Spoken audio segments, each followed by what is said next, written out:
Varicose veins కి సరైన చికిత్స కోసం సంప్రదించండి ఎవిస్ హాస్పిటల్. నమస్కారం. విష్ణు పురాణం 19వ భాగంలోకి వచ్చాం. 18వ భాగంలో సత్రాజిత్తు సూర్యుడి కోసం తపస్సు చేశాడని, సూర్యుడి చేత ఆయనకి ఏం లభించిందో విందామనుకున్నాము. అయితే తనకి కంటి ముందు సాక్షాత్కరించిన సూర్యభగవానుడిని చూసి ఎంతో సంతోషించిన సత్రాజిత్తు, దేవా, నీ ప్రచండ తేజోమూర్తిని చూడలేకపోతున్నాను, ప్రసన్నమూర్తిగా నన్ను ఆదరించు, నన్ను కరుణించు అని కోరుకునేసరికల్లా ఆయన పరమ ప్రసన్నమూర్తిగా సూర్యభగవానుడు ప్రత్యక్షమయ్యాడు. నీ భక్తికి మెచ్చాను, వరం కోరుకోమంటే నీ కంఠంలో ఉన్న దివ్యరత్నమైనటువంటి ఆ శమంతకమణిని నాకు ఇవ్వమని కోరుకున్నాడట. అయితే సూర్యభగవానుని మెడలో వేళ్లాడే రత్నమైనటువంటి శమంతక రత్నాన్ని వరంగా పొందాడు సత్రాజిత్తు. సత్రాజిత్తు ఏం చేశాడట, ఆ రత్నాన్ని తన కంఠమాలికలో వేసుకున్నాడు. దండలో ఆ రత్నాన్ని పొదిగించుకున్నాడు. అది మెడలో వేసుకుని వస్తే అతను వస్తూ ఉంటే ఆ రత్నకాంతులు ఎలా నాలుగు పక్కలకి వెళ్తా అంటే సూర్యుడే దిగి వచ్చినట్టుగా అయిపోతుందట. సూర్యభ్రాంతిని కలిగిస్తుంది. ఆయన తిరిగి వస్తూ ఉంటే ద్వారకాపురవాసులంతా ఆశ్చర్యపోయి సూర్యభగవానుడు వస్తున్నాడని కృష్ణుని పిలిచి చెప్తున్నారట, దేవా సూర్యుడే వస్తున్నాడంటే త్రికాలవేది అయిన శ్రీకృష్ణ పరమాత్మ చిరునవ్వుతోటి వాళ్ళకి ధైర్యం చెప్తూ, సూర్యుడి కాదు, సూర్యుని వలన ఒక రత్నాన్ని పొంది సత్రాజిత్తుడు దాన్ని తన మెడలో వేసుకొని వస్తున్నాడు, ఆ రత్నకాంతులే మీకు సూర్యభ్రాంతిని కలిగించాయని అందరినీ శాంతపరిచాడట. సత్రాజిత్తు తన ఇంటికి వచ్చి హాయిగా ఉన్నాడు. ఆ మణి దినానికి 8 బారుల బంగారము ధనము ఇస్తూ ఉండగా ఈ సత్రాజిత్తు అతిథులకి, అభ్యాగతులకి, యాచకులకి సంతృప్తిగా వినియోగిస్తూ నలుదిక్కుల పేరు పెంపులతోటి ప్రసిద్ధుడయ్యాడట. ఈ సమంతకమణి ప్రభావం వల్ల అతివృష్టి, అనావృష్టి, క్రూర జంతు బాధ, శత్రుపీడ ఇలాంటి దోషాలేమీ లేకుండా సత్రాజిత్తు ఉన్నటువంటి ఆ రాష్ట్రము ఆనంద నిలయంగా రాణిస్తూ ఉండేదట. ఇలా ఉండగా ఒకనాడు శ్రీకృష్ణుడు ఆప్తులందరినీ రావించి ఆలోచించాడట. రాజైన ఉగ్రసేనుడి దగ్గర రత్నం ఉండటం సమంజసం కదా అని మాట్లాడుకున్నారు. అయితే ఆయన కొంచెం సందేహించాడు ఆ మాట చెప్పడానికి. కథ కొంచెం తేడాగా కనపడుతుందండి. కొద్దిగా ఒక వాక్యమే. బలవంతంగా అడిగి తీసుకోవడం, ఇవ్వు రాజుకి ఇచ్చేయి అని అడిగితే బాగుండదేమోనని ఆయన వెనక్కి తగ్గాడట. అయితే శ్రీకృష్ణుడు పురప్రముఖులతో కొంతమందితో ఇలాంటిది ఆలోచించినట్టు సత్రాజిత్తుకు తెలిసింది. మనసులో ఒక రకమైన కలత రేగింది ఆయనకి. సరే ఇవ్వమని కృష్ణుడు స్వయంగా అడిగితే ఇవ్వటమే, ఇవ్వనంటే విరసంగా ఏదైనా జరుగుతుందేమో, బలవంతులతో పగ బతుక్కి చితుకు అని ఆలోచించి తమ్ముడైన ప్రసేనజిత్తుడిని పిలిచి ఆ శమంతకమణిని అతనికి ఇచ్చి దీన్ని కృష్ణుడికి ఇవ్వాలని చెప్పాడు. ప్రసేనుడు అన్న దగ్గర సరే అన్నాడు, కానీ ఇవ్వకుండా తన కంఠహారంలో లాగా ధరించి తిరుగుతూ ఉండేవాడట. అయితే ఇతను కొన్నాళ్ళకి ప్రసేనుడు అశ్వారూఢుడై వేటకి అడవికి వెళ్ళాడట. అక్కడ ఒక చోట కంటపడిన సింహము ప్రసేనుడిని, గుర్రాన్ని చంపి అతని మెడలో ఉన్న మణిని తీసుకుపోయింది. కొంత దూరాన దానికి ఎదురుగుండా వచ్చిన జాంబవంతుడు దానిని చంపి శమంతకమణిని, ఆ మెరుస్తున్న దాన్ని బంతిగా భావించి గుహలో ఉన్న తన కుమారుడైనటువంటి సుకుమారుడికి ఇచ్చాడు. ప్రసేనుని సావు తెలిసినటువంటి యాదవులు శ్రీకృష్ణుని మీద నిందారోపణ చేశారు. శమంతకం పరిపాలకుడైన ఉగ్రసేనుడికి ఇవ్వాలని కృష్ణుని ఆలోచన. మెత్తమెత్తగా అడిగితే ఇవ్వడేమోనని అడవికి వెళ్ళాడు. మెళ్ళో వేసుకుని అడవికి వెళ్ళిన ప్రసేనజిత్తుని చంపి మణి తీసుకొచ్చేశాడు. ఈ ప్రజల్ని దయతో ఏలవలసిన వాడు దయ లేకుండా ఇట్లా దారుణంగా నడుస్తూ ఉంటే ప్రజలకేం దిక్కు అని ఇలా ఏమిటంటే ఒక మాట పుట్టేసరికల్లా దాని మీద 100 మాటలు పుడతాయి కదా. ఏ కాలమైనా నిందలు పుట్టడానికి ఒకటే కాలం, పోయే కాలమే అన్నిటికీను. అయితే క్రమంగా ఈ వాక్కులు, మాటలు మారుతూ, నోర్లు చెవులు మారుతూ శ్రీకృష్ణ పరమాత్మ చెవినబడింది. ఈయన ఏం చేశాడట, కొంత సైన్యాన్ని వెంట పెట్టుకుని ఆ ప్రసేనుడు వెళ్ళిన మార్గం వైపుకి అతను ఏ అడవికి వేటకెళ్ళాడో అక్కడికి వెళ్ళాడు. వెళ్తే అవి తిరిగి చూసిన తర్వాత చచ్చిపడి ఉన్న ప్రసేనుని కళేబరము వెంట వచ్చిన వారికి అడుగులు గుర్తించి చూపించాడు. ఇదిగో ఇక్కడ ప్రసేనుడి శవమే ఇది అని గుర్తుపట్టారు. అయితే అక్కడ కొంత దూరంలో ఓ సింహం చచ్చిపడి ఉంది. అక్కడి నుంచి అడుగులు జాడని చూస్తే ఒక కొండ గుహ దగ్గరికి వెళ్ళి అక్కడ చూశాడు, భల్లూకపు అడుగులు కనపడుతున్నాయి అని ఆలోచించి సైన్యాన్ని బయటే ఉంచి ఆయన లోపలికి వెళ్తే వివిధమణి ప్రభాభాసమై ఉన్న జాంబవంతుని భవనం కనిపించింది. అక్కడ లోపల కొండ గుహ లోపల ఎన్నో మణులతోటి అలంకరించినటువంటి ఇది కనపడిందట. లోపలికి ప్రవేశిస్తే ఒక దాది చిన్న బాలుని ఒళ్ళో పెట్టుకుని లాలిస్తూ అంటోందట, కుమారా, సింహం ప్రసేనుణ్ణి చంపగా సింహాన్ని జాంబవంతుడు చంపి తెచ్చిన ఈ శమంతకమణి ఇక నీదేరా, ఏడవకు నాయనా ఏడవకు అని పిల్లవాడిని లాలిస్తోందట. ఆ మాట విన్న కృష్ణుడు ఎదురుగుండా చూశాడు. ఈ సుకుమారుడు అని బాలుడితో మెడలో మిరుమిట్లు గొలుపుతున్న శమంతకమణి సూర్యబింబం వెలుగుతున్నట్టుగా ఉంది. అయితే ఒక ముందడుగు వేసి ఆ కుమారుడి మెడలో ఉన్న మణిని తీశాడట. ఆ మణిని తీసేసరికల్లా దాసి భయంతో కేకలు పెట్టేసరికల్లా లోపల ఉన్న జాంబవంతుడు కోపించి శ్రీకృష్ణునితో 21 దినాలు పోరాడాడు. మనం ఇలాంటి కథే వింటాం, కొంచెం తేడాలతోటి. ఈ లోపల ఇలా యుద్ధం ఉంటే ఈ పైనున్న శ్రీకృష్ణుడు సైనికులు వారం రోజులు ఉన్నారు, కృష్ణుడు రాలేదు, పరలోకానికి వెళ్ళిపోయాడేమోనని భయపడి విచారిస్తూ వెనక్కి తిరిగి ఆ బంధుమిత్రులకి చెప్పారట. వాళ్ళు బంధుమిత్రులు ఏమనుకున్నారు, కృష్ణుడు రాలేదంటే ఏదో జరిగింది విపరీత క్రియ, అందుకే కుదరలేదని పారలౌకిక క్రియలు కూడా చేసేసారు. ఈ శమంతకమణి వల్ల ఇలా అసహ్యంగా జరగకూడని విషయం జరిగిపోయిందట. అలా జాంబవంతునితోటి 21 దినాలు పోరాడగా క్రమంగా తిండి నిద్ర లేక అప్పటికే దిగజారిపోయిన శరీరంతో జాంబవంతుడు పోరాడలేక శ్రీకృష్ణునితోటి ఇట్లా అన్నాడు, ప్రభు, మునుపు శ్రీలంకలో రావణుని సైన్యం రాముని సేనతో పోరాడినప్పుడు కంటపడిన రాక్షసుని ముక్కలు ముక్కలుగా చిదిపి రాముని చేత మన్ననగొన్నవాడను, నాకు మనుష్యుడు ఒక లెక్క, నా పేరు విన్నంతనే దేవదానవ సైనికులకు గుండెల్లో దడబుడుతుంది, అలాంటి నన్ను ఎదిరించి అదిమి నీరసపెట్టిన నిన్ను మానవుడు అనటానికి వీల్లేదు, నన్ను అనుగ్రహించడానికి ఈ రూపాన వచ్చిన శ్రీమన్నారాయణుడివా తండ్రి నువ్వెవరు అని అడిగితే అప్పుడు కృష్ణుడు చిరునవ్వుతో చూసి తన సమాచారాన్ని చెప్పి పోరు వల్ల కలిగినటువంటి బాధను పోగొడుతూ మేనుని నిమరగా జాంబవంతుడు తొల్లిట ముందున్న జవసత్వాలు కలిగిన వాడయ్యాడు. పరమానందంగా కృష్ణుడిని తన మేడలోకి తీసుకుపోయి ఆరాధించాడు. తన కూతురైన జాంబవతినిచ్చి వివాహ పద్ధతిని పలికాడు.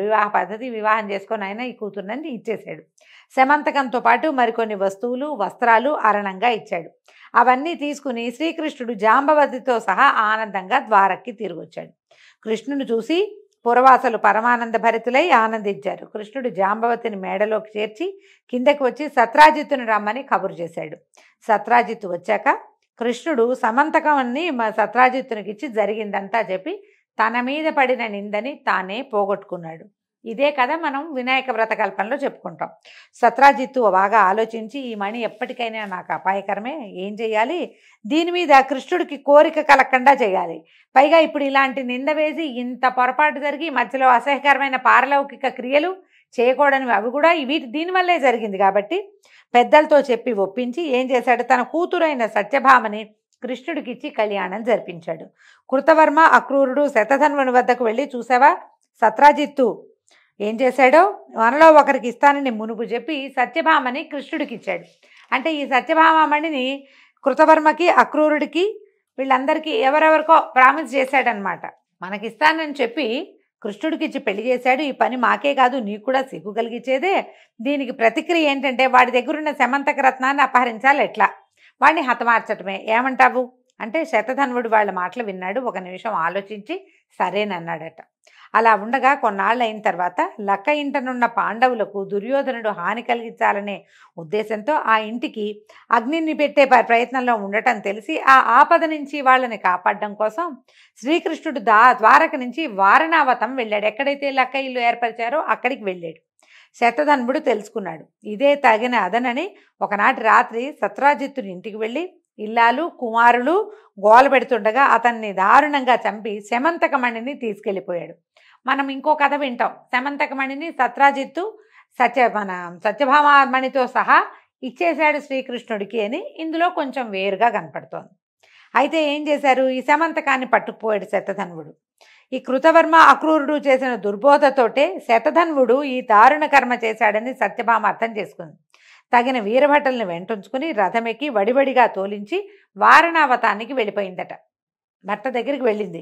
కృష్ణుడిని దర్శించి నమస్కరించి కన్నీళ్ళు ఒత్తుకుంటూ దీనంగా చెప్పింది, మా నాన్నని అర్ధరాత్రి వేళ ఆ శతధన్వుడు వెళ్ళి మా తండ్రిని సంహరించి ఈ వజ్రాన్ని ఈ సమంతకాన్ని తీసుకుపోయాడు అని చెప్పేసరికల్లా ఆయన ఆశ్చర్యపోయి అయిందేదో అయింది సత్యభామ, విచారించుకో, ఆ శతధన్వుడిని హతమారుస్తానని ప్రధారూఢుడై ధర్మరాజాదుల్ని వీడుకొలిపి ఈయన మళ్ళీ వెనకొచ్చాడు ద్వారక్కి.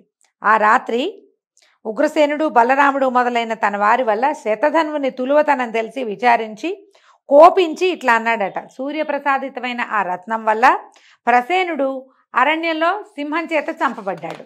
ఇప్పుడు సత్రాజిత్తేమో శతధన్వుడి ఖడ్గానికి గురయ్యాడు. అన్నదమ్ములు ఇద్దరు ఇట్లా దుర్మరణం పాలైపోయారు అని అన్నయ్యని చూసి ఆ శమంతకమణి ముల్లోకాలకి ఉపకారకమైనది, ఇక మన వద్దే ఉండాలి, ప్రపంచానికి మేలు చేసేది మన దగ్గరే ఉండాలి, దుష్ట శతధన్వుని హతమార్చకపోతే మనకు అపకీర్తి వస్తుందని గట్టిగా అన్నయ్యకి చెప్పాడు. చెప్పేసరికి బలరాముడు అన్నట్ట సరే వాడిని పరిమార్చి ఆ రత్నాన్ని కైవసం చేసుకుంటానని బలరాముడు ప్రతిజ్ఞ చేశాడు. ఈ కథలన్నీ మనకు తెలియదండి, ఇవి కొంచెం కొత్త గాథలు.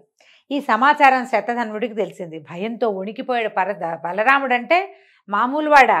ఆయన చూసి భయపడాల్సిందే ఎవరైనా సరే. ఎవరికీ తెలియకుండా ఏకాంతంగా కృతవర్మ దగ్గరికి వెళ్ళి బలరాముడి ప్రతిజ్ఞని చెప్పి నాకు తోడుగా నువ్వు రమ్మన్నాడు. రమ్మనేసరికల్లా శతధన్వుడి మాటలకి కృతవర్మ అన్నట్ట వెటకారంగా నవ్వేట. నువ్వు కృష్ణుడితో పగకి సిద్ధపడుతున్నావా? నేనే కాదు ఆ లోకమంతా ఏకమైన ఆ పురుషోత్తముడిని ఎదిరించి ముందు నిలవగలదా? వద్దు వద్దు, దుర్వివాదం చేయొద్దు. మొండిగా ఉన్నావా? నీకు తగిన శాస్తి జరుగుతుంది అనేసరికల్లా ఏం చేయాలి? పో, నువ్వు పరిగెత్తుకుంటూ వెళ్ళి కాళ్ళు పట్టుకుని బాబు నన్ను వదిలేయండి అని ఆ వజ్రాన్ని రత్నం వాళ్ళకి ఇచ్చేయాలి. అట్లా కాకుండా ఆయన నా మీదకి వస్తాడు, నువ్వు నాకు తోడుండని ఎవరినైనా పిలిస్తే నీతో ఎవడు రాడు, నేను రానన్నాడు ఆ కృతవర్మ. రాననేసరికల్లా ఇతను పరిగెత్తుకుంటూ వెళ్ళి అక్రూరుడి దగ్గరికి వెళ్ళాడు. తన దుర్దశ చెప్పాడు. చెప్పేసరికల్లా అక్రూరుడు ఏమన్నట్ట కృతవర్మలాగా, ఇదేమి దుర్బుద్ధి, కృష్ణుడితోటి పగేమిటి? నువ్వు బతికుంటావా? కృష్ణుడు ఎవరనుకున్నావు? ఇతడు సకల లోక భర్త, కర్త, సంహర్త. నీ అజ్ఞానం నిన్నిట్లా పురుషోత్తముని వైపు మీదకి పగకి నెడుతోంది. తొందరపడద్దు, బుద్ధిమంతుడిగా ప్రవర్తించు, ఇక్కడ ఉండద్దు, ఎక్కడికైనా పారిపో అని చెప్పేసరికల్లా ఆ మాట కట్టుబడి శతధన్వుడు అన్నట్ట సరే ఈ మహనీయ రత్నాన్ని కృష్ణుడికి దక్కకుండా దాచిపెట్టు. పోని కాదంటావా, నీదే, నీకు ఇచ్చేశాననుకో, ఇచ్చేశాను, నువ్వు కాపాడుకో అన్నాడు. సరే అక్రూరుడు ఏమన్నాడు, సరే నువ్వు చెప్పినట్టుగా రహస్యంగా ఈ రత్నాన్ని దాచిపెడతాను, నా దగ్గర ఉన్నట్టు కల్లో అయినా నువ్వెవరితోటి చెప్పొద్దని అక్రూరుడు వజ్రాన్ని ఈ శమంతకమణిని దాచిపెట్టాడు. దాచుకున్నాడు. సరే నేను ఒప్పుకుని ఈ శమంతకమణిని అక్రూరుడికి అప్పచెప్పేసి శతధన్వుడు తిరిగి భవనానికి వస్తూ కృష్ణుడు తన మీదకి వస్తున్నాడని తెలుసుకున్నాడు. ఆ సమాచారం తెలిసి సరికల్లా బెదిరిపోయాడు. బెదిరి ఎవ్వరికీ చెప్పకుండా గుట్టుచప్పుడు కాకుండా పారిపోయాడట, ఊరు విడిచి వెళ్ళిపోయాడు.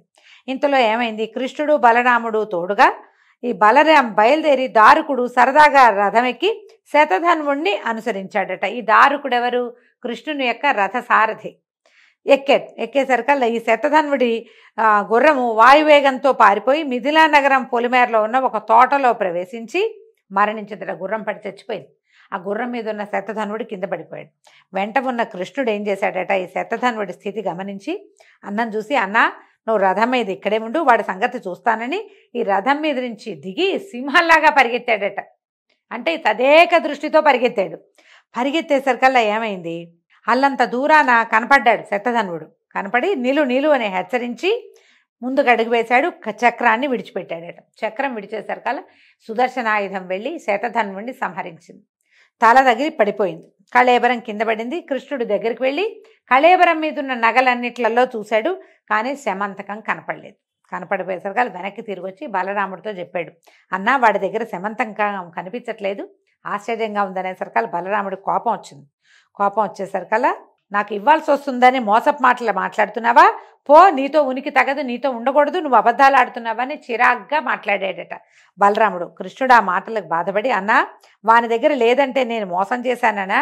అలాంటి పని ఎప్పుడైనా నేను నీ దగ్గర చేస్తానా? ఎన్నడూ చేయను, ప్రమాణవాక్కుగా చెప్తున్నా. ఆ శవం తాలూకు శరీరం మీద కళేబరం మీద శమంతకం లేదు, లేకపోతే నీకు కావాలంటే ఆ సూర్యుడి దగ్గర ఉన్న కంఠహారాలన్నీ తెప్పించిస్తాను అని ఎంతో ముద్దుగా వినయంగా చెప్పాడట. కానీ బలరాముడు ఒప్పుకోలేదట. ఆయన మద్యపానంలో ఉన్నాడు. ఆ ప్రయాణంలో విశ్రాంతి తీసుకుంటున్న సమయంలో ఆయన బండెక్కిచ్చి తీసుకొచ్చారు. ఆయన మద్యపానంలో ఉన్నాడు. తాగి ఆ ఒళ్ళు తెలియక, చీచి నేను నీతో ఉండను, నువ్వు అబద్ధాలు ఆడుతున్నావు, నీకు ఎప్పుడు ఇదే అలవాటు, నీతో ద్వారకలో ఉండటం ఇక నా వల్ల కాదు, నేను ఎక్కడికి పోతాను, నీ దారి నువ్వు పో అని ఏం చేశాడట, చొరచొరలాడుతూ నాగలి భుజాన్ని వేసుకుని కోపంతో గబగబా నడుచుకుంటూ మిథిలా నగరానికి వెళ్ళిపోయాడట. అక్కడ జనక చక్రవర్తి దగ్గర మన్నన పొంది నివాసం ఏర్పరచుకుని అతని ముఖతః ఆధ్యాత్మ విషయాలు వింటూ దుర్యోధనుడికి గదాయుద్ధ విషయం బోధించే గురువై 3 సంవత్సరాలు ఉన్నాడట. ఇట్లా ఒకటి జరిగిందా అంటే ఇలా కూడా జరిగింది. జనకుడు సీతాదేవి తండ్రి అయిన జనకుడు కాదు, ఆ వంశానికి చెందినవాడు. అప్పటి మిథిలా నగరానికి రాజుగా ఉన్నటువంటి ఒక జనకుడు, జనక రాజర్షి అనే పేరుతోటి ఉంటుందన్నమాట ఆ పదవి. అక్కడ ఉండిపోయాడు. ఈయన ఎప్పుడైతే ఇక్కడ ఉన్నాడని తెలిసిందో దుర్యోధనుడు వచ్చి ఈయన దగ్గర గదాయుద్ధం నేర్చుకోవటం మొదలుపెట్టాడు. ఈ కృష్ణుడు ద్వారక వచ్చి ఇలాంటి నిందెట్లా వచ్చింది, దీనికి ఏం విరుగుడు నాకు అర్థం కావట్లేదు. ఒకసారి నిందొచ్చింది, ప్రయత్నం చేసి పోగొట్టాను. రెండోసారి అన్నకే కోపం వచ్చింది. ఈ వజ్రం వల్ల, ఈ సమంతకమణి వల్ల ఇలాంటి సమస్య వచ్చింది ఏంటని ఆయన విచారంగా ఉండేవాడట. అయితే ఈ కృష్ణుని విచారం తెలుసుకున్న ఉగ్రసేనాదులు మిథిలకు వెళ్ళి బలరాముడి కలత తీరేటట్టుగా బోధించి కాదు, అతని దగ్గర లేదు, కృష్ణుడు ఎందుకు చేస్తాడు, నీతోటే ఉన్నాడు కదా, ఇట్లా ఏవో మంచి మాట్లాడి మళ్ళీ 3 ఏళ్ల తర్వాత ఆయన్ని ద్వారకి తీసుకొచ్చారు. ఈ సమంతకమణిని అది ఎక్కడుంది ఇంతకీ? ఈ అక్రూరుడు తన ఇంట్లో భద్రంగా రహస్యంగా దాచిపెట్టాడు. అయితే అది రోజుకి 8 బారువుల బంగారం ఇస్తుందట. ఈయన ఏం చేశాడు అక్రూరుడు? దాన్ని నిరర్థకంగా వెచ్చించకుండా పరమేశ్వరార్పణంగా యజ్ఞాలు చేస్తూ యజ్ఞ దీక్ష కలిగినటువంటి క్షత్రియ వైశ్యులను చంపిన వారు బ్రహ్మత్యాపాతకానికి కట్టుబడతారని పెద్దల వల్ల విన్నవాడు కనుక యజ్ఞ దీక్ష తనకు రక్షగా 60 సంవత్సరాలు ఎలాంటి అపాయము లేక సుఖంగా ఉన్నాడు. ఆ రత్న ప్రభావం వల్ల ఆ దేశం ఎలాంటి అరిష్టాలు లేక ధనధాన్య సమృద్ధితోటి విలసిల్లింది. అక్రూరుడి దగ్గర దాచిపెట్టబడి చాలా కాలం దానివల్ల వచ్చిన ధనాన్ని యజ్ఞాలకి యాగాదులకే ఖర్చు పెట్టాడు. సొంతానికి ఆయన వాడుకోలే. ఆ రత్నం ఎక్కడుంటే అక్కడ సూర్యుడు ఉన్నట్టే కాబట్టి రాజ్యం కూడా సుభిక్షంగా ఉండేదట. కొంతకాలం గడిచిన తర్వాత భోజుడు మొదలైన రాజులు నీతి నియమం లేక దొమ్మి యుద్ధం చేసి సాత్వతి అనే ఆయన తనకు ప్రపత్రుడైన శత్రుఘ్నుడిని చంపేశారట. చంపేసేసరికల్లా ఆ సంఘటనతో అక్రూరుడు భయపడి, అయితే తనకి ఏ ఆపద కలుగుతుందోనని భయపడి ద్వారకలో ఉండలేక భోజుడితో కలిసి కాశీకి వెళ్ళిపోయాడట. అక్రూరుని ఎడబాటు ద్వారకలో యాదవ భూమికి గొప్ప ఉపద్రవం తీసుకొచ్చింది. అనావృష్టి, పాడి పంటలు లేక రోగాలు కలిగి ప్రజలు బాధపడడం, ఇలా అనరాని వినరాని కనరాని ఉత్పాతాలకు విశేషించి ద్వారక నెలవైపోయింది. ఈ ఉత్పాతాలు చూసి కృష్ణుడు కలతపడి వృష్టిభోజాంధకులను పిలిపించి విచారిస్తూ ఉపద్రవాలని ప్రస్తావించి ఏం చెయ్యాలి ఈ బాధ పోవటానికి చెప్పమన్నాడట. అప్పుడు యదువృద్ధుల్లో ఒకడైన నందకుడు ఏమన్నాడు? మాధవ, అక్రూరుని తండ్రి స్వఫల్గునుడు దేవతలతో సాటిగా చెప్పదగిన మహిమ కలిగిన వాడు. ఆయన ఉన్న దేశంలో ఎలాంటి ఉత్పాతాలు ఉండవు. ఇదివరకు ఒక కథ జరిగింది చెప్తామని కథ ఏదో చెప్తున్నారు. ఒకప్పుడు కాశీరాజు తన రాష్ట్రంలో అనావృష్టి మొదలైన ఉత్పాతాలు కలిగినప్పుడు ఈ స్వఫల్గునుడిని తోడుగా తీసుకుని వెళ్ళి తన వెంటబెట్టుకు తీసుకెళ్ళి తన ఇంట్లో ఉంచుకున్నాడు. అంటే అప్పటికప్పుడు రాష్ట్రమంతా ఉత్పాతరహితమై శుభశోభన మూర్తి అయిపోయింది. అప్పుడు అలా ఉండగా అప్పుడు గర్భవతిగా ఉన్న కాశీరాజు భార్య గర్భం నందున్న శిశువు ఆడబిడ్డ అయితే, ఒకవేళ ఆడపిల్ల పుడితే అది స్వఫల్గునుడికి ఇచ్చి వివాహం చేస్తానని నిశ్చయించుకున్నారట. కానీ ఆ రాణిగారు ప్రసవించలేదట. 12 సంవత్సరాల పాటు ఆ గర్భంతో అలాగే ఉంచుకుందట. గర్భమే ఉంది. అయితే ఈ లోపల శిశువు, బయట పెరగని శిశువు లోపలే పెరుగుతూ ఉందన్నమాట. ఆ పిల్లని మోయలేక ఆవిడ గర్భాలసత భరించలేక ఏమందట, తండ్రిని ఉద్దేశించి కుమార్తె కడుపులో ఉన్నటువంటి శిశువు చెప్పిందట, ఇంకా నేను 3 ఏళ్ల తర్వాత కానీ బయటికి రాను, నా యొక్క జన్మ అలాంటిది కాబట్టి నేటి నుంచి రోజు ఒక ఆవుని సదాచార సంపన్నుడైన బ్రాహ్మణుడికి దానం ఇవ్వు. అట్లా 3 ఏళ్ళు గనక రోజు నువ్వు దానం ఇచ్చావంటే ఈమె ఎలాంటి శ్రమ లేకుండా ప్రసవిస్తుంది, నేను బయటకు వస్తానంది. అనేసరికల్లా అప్పుడు అలాగే చేస్తానని ఆ కాశీరాజు గారు రోజుకొక ఆవును చొప్పున గురువు గారికి దానం ఇచ్చేవాడు. అలా తనకున్నటువంటి పురోహితుల్లో బ్రాహ్మణుల్ని ఎన్నుకుని వాళ్ళకి దానం ఇచ్చేవాడు. 3 ఏళ్ళు అయ్యాక రాణికి సుఖప్రసవం జరిగి కూతుర్ని కన్నది. ఆ పిల్ల పెద్దదయ్యాక దాన్ని స్వఫల్గుణరాజుకి ఇచ్చి కాశీరాజు వివాహం చేశాడు. ఆ దంపతులకి కలిగిన వాడే అక్రూరుడు. పైగా ఇతను ఏంటంటే శ్రీహరి భక్తులలో అగ్రగణ్యుడు. తల్లిదండ్రులు చేసిన పుణ్యం వల్ల అతనున్న ప్రదేశంలో ఈతి బాధలుండవు, దేశం సుభిక్షంగా ఉంటుంది. ఎల్లప్పుడూ యజ్ఞాలు చేస్తూ ఉండే పుణ్యపురుషుడు అతను ఎందుకు యజ్ఞాలు చేస్తున్నాడు? నిజానికి ఈ సమంతకమణిని కాపాడడానికి యజ్ఞం చేస్తున్నాడు. కానీ అతను యజ్ఞం చేయటం వల్ల ఆయనకి మేలు జరిగింది, ఆయన ఉన్న ప్రాంతానికి కూడా మేలు జరుగుతూ ఉంది ముందు నుంచి. ఈ అక్రూరుడు చేసింది చిన్న తప్పు, దాన్ని నేరంగా ఎంచకూడదు, అది లోకానికి ఉపకరించేదిగా భావించాలని నందకుడు అన్నాడు. సరే ఏమన్నాడు? అలాగే వెంటనే శపథం చేసి శ్రీకృష్ణుడు ఎప్పుడూ అతని ప్రాణానికి ధనానికి ఆశించను, అతన్ని నేనేమీ చెయ్యను అని చెప్పి కొందరు బ్రాహ్మణుల్ని పంపించి ద్వారకకి రప్పించాడు. ఈ ద్వారకకి ఎప్పుడైతే తిరిగొచ్చాడో ఆ శమంతకరత్న ప్రభావం అనే చెప్పాలి. వెంటనే వానలు కురిశాయి, సస్యవృద్ధి కలిగింది, రోగాలు దుర్యోగాలు లేని వాళ్లే ప్రజలు సుఖజీవనులు అయ్యారు, పాడి 2 ఇంతలు పెరిగింది. ఇలాగా సకల దోష నివారణ అవడము తెలిసి ఆశ్చర్యపడి కృష్ణుడు తనలో తను ఇట్లా అనుకున్నాడట, నందిని స్వఫల్గుండు స్వల్ప పుణ్యులు. అంటే ఆ కుమార్తె రాజుగారు అమ్మాయి కాశీరాజు కుమార్తె పేరు నందిని. వీళ్ళు స్వల్ప పుణ్యులు, సాధారణమైన పుణ్యం చేసిన వాళ్ళు. వాళ్ళ కొడుకు అక్రూరుడు ఇంత ఇనుమిక్కిలి పుణ్యమహిమ కలిగిన వాడా? ఇది ఎలా జరిగింది? వీడికి ఇంత మహిమ ఎట్లా వచ్చింది? అది అలా ఉండని విడవక యజ్ఞాలు చేస్తూ బ్రాహ్మణులకి అపరిమితమైన దక్షిణలు ఇస్తున్నాడు. నాకు తెలియని రీతిగా వీళ్ళకి ఇంత ధనం ఎట్లా వచ్చింది? ఈ మహిమ, ఈ ధన ప్రాబల్యము కలగడానికి మూలం ఖచ్చితంగా శమంతకమే, సందేహం లేదని అనుకుని అప్పుడు ఆ ఆప్తుల్ని పంపించి అక్రూరుని రప్పించాడట. వాటితో పరిహాసాలాడుతూ అవి ఇవి ఆటలాడడం ప్రారంభించాడు. తర్వాత కాసేపు విశ్రాంతి తీసుకుని కబుర్లు చెప్పుకున్నాక, అక్రూరా, పుణ్యాత్ముడివి నువ్వు, సూర్యుడిచ్చిన శమంతకమణి నీ దగ్గరుంది, లేకపోతే ఇన్ని యజ్ఞాలు, దానాలు, ధర్మాలు చేయటానికి ధనం నీకెక్కడిది? చూడు, నా మాట విను, అది నీ దగ్గర ఉందన్న నమ్మక నా మీద అపనింద వేస్తున్నారు, నా మీద పడిన అపనిందని పోగొట్టు, ఈ మణిని తెచ్చి అందరికీ చూపించు అనగానే కృష్ణుడు వాటకి బెదిరిపోయాడట. అక్రూరుడు కాసేపటికి సర్దుకుని ఈ మణి నా దగ్గర ఉందని కృష్ణుడు ఎట్లా గ్రహించాడు? ఎప్పుడో గ్రహించి కూడా ఇప్పుడు బయట పెట్టాడా?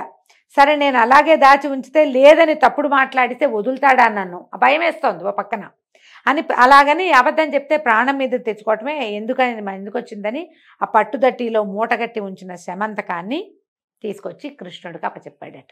ప్రభాత భాస్కర ప్రభాసమానమైన సామాన్య దృష్టితో చూడరానిదై అందము పొగడ్తలకు ఆలవాలమై ఉన్న శమంతక రత్నం శ్రీకృష్ణుని చేతిలోకి చేరేసరికి మరింత వెలిగిపోతూ కళకళలాడిపోవటం మొదలుపెట్టిందట. మామూలుగానే దానికి ఎంతో వెలుగుంది, భగవంతుని యందు చేరేసరికి ఇంకా వెలుగొచ్చిందట దానికి.